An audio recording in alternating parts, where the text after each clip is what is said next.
I mean, you know, when I sat with President Xi, I had a very candid conversation, and I told him that Kenya is importing 600 billion of products from China, yet we are only exporting maybe 300 or 5%, according to Lee.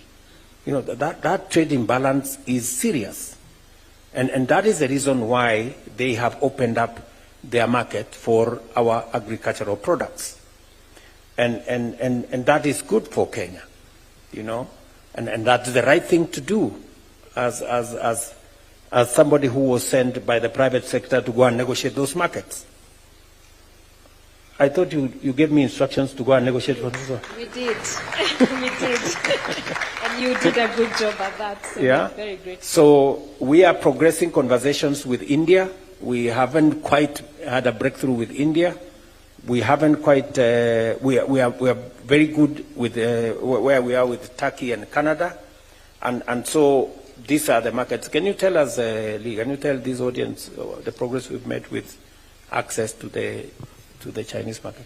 Thank you, Excellency. I think the first thing to note is that China is a 1.4 billion market.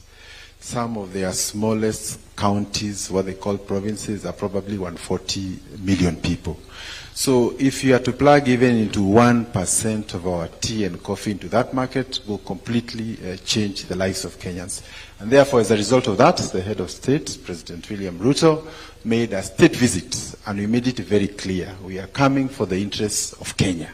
And following that visit, we've had 2 meetings here in Kenya, and we are now finishing the mechanics of how it will operate. Just for you to appreciate how serious the matter was, because Kenya is a middle-level income country, some of our exporters to China have to pay 10%, while our neighboring countries pay 0 because they are low-level. So we have importers who take their products to Rwanda and later export it to China as Rwandan product because of that. Now with the removal of that, they can export directly to China. So that's a landmark.